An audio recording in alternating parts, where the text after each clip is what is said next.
मोठ्या कष्टाने MPSC उत्तीर्ण केली, पण पदभार स्वीकारण्यासाठी जाताना समृद्धी महामार्गावर भीषण अपघातात मृत्यू.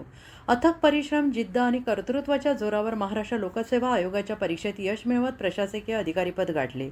नव्या आयुष्याची स्वप्ने डोळ्यात साठवून नव्या जबाबदारीच्या दिशेने कुटुंबासह प्रवास सुरू केला, मात्र नियतीने वाटेतच काळाचा घाला घातला. समृद्धी महामार्गावरील भीषण अपघातात प्रशासकीय अधिकारी आरती भास्कर जीवने, त्यांचे पती अभियंता भास्कर जीवने, 12 वर्षीय कन्या तृषा, सासू लता जीवने, सासरे महादेव जीवने अशा एकाच कुटुंबातील 5 जणांचा जागीच मृत्यू झाला. या दुर्घटनेने चंद्रपूर जिल्ह्यावर शोककळा पसरली असून शहरातील प्रत्येकाच्या ओठांवर एकच प्रश्न आहे, एवढ्या सुंदर स्वप्नांचा असा अंत का? आरती जीवने या चंद्रपूर जिल्हा परिषद अंतर्गत पंचायत समितीमध्ये विस्तार अधिकारी म्हणून कार्यरत होत्या. शासकीय सेवेतील जबाबदाऱ्या सांभाळताना त्यांनी स्पर्धा परीक्षेची कधीही तयारी सोडलेली नाही. मागील 3 ते 4 वर्षांपासून बालविकास प्रकल्प अधिकारी पदाचा अतिरिक्त कार्यभार त्यांनी समर्थपणे सांभाळला. दिवसाची सरकारी जबाबदारी, रात्रीचा अभ्यास अशा कठोर दिनक्रमातून त्यांनी MPSCमध्ये यश मिळवत आरोग्य विभागात प्रशासकीय अधिकारी म्हणून निवड मिळवली. 24 जून रोजी जिल्हा परिषद प्रशासनाने त्यांना कार्यमुक्त केले आणि 25 जून रोजी त्यांनी अकोला येथील शासकीय वैद्यकीय महाविद्यालयात प्रशासकीय अधिकारी म्हणून पदभार स्वीकारला.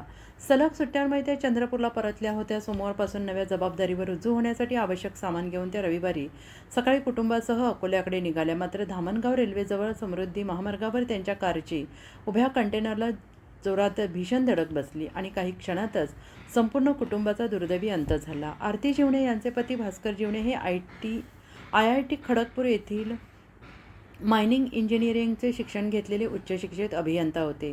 ओडिशामध्ये काही वर्ष सेवा केल्यानंतर त्यांनी वेस्टर्न कोलफील्ड लिमिटेड यांच्या नागपूर मुख्यालयात त्यांची नियुक्ती झाली होती.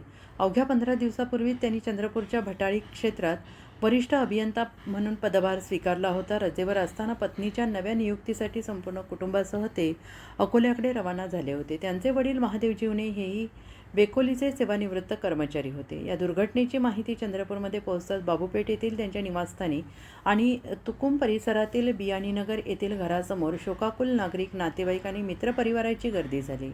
धामणगाव येथील ग्रामीण रुग्णालयात 5ही मृतदेह आणल्यानंतर नातेवाईकांचा आक्रोश पाहून उपस्थितांचे डोळे पाणावले.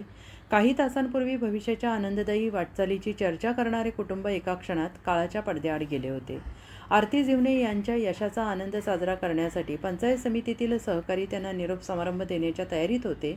मी नक्की येईन असे त्यांनी सहकाऱ्यांना आश्वासन दिले होते. मात्र नियतीने त्यांना या समारंभापर्यंत पोहोचू दिले नाही. सहकाऱ्यांचा निरोप स्वीकारण्याआधीच त्यांनी या जगालाच कायमचा निरोप दिला. आरती जीवने यांचा प्रवास हा ग्रामीण भागातील अनेक विद्यार्थिनींसाठी प्रेरणादायी ठरला होता. कष्ट, जिद्द आणि चिकाटीच्या बळावर मोठे कष्ट करत यश मिळवत होते.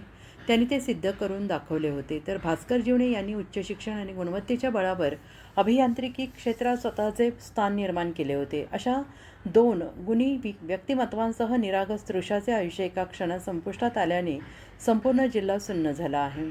समृद्धी महामार्गावर झालेल्या या अपघाताने केवळ 5 जीव हिरावले नाहीत, तर एका कुटुंबाची स्वप्ने, अनेकांच्या आशा, उज्ज्वल भविष्याची शक्यता कायमची संपवली. पदोन्नतीचा आनंद साजरा करण्यासाठी सुरू झालेला प्रवास अखेर अंत्ययात्रेत परावर्तित झाला आणि चंद्रपूरच्या स्मरणात कायमचा कोरला जाणारा हा दुःखद अध्याय ठरला.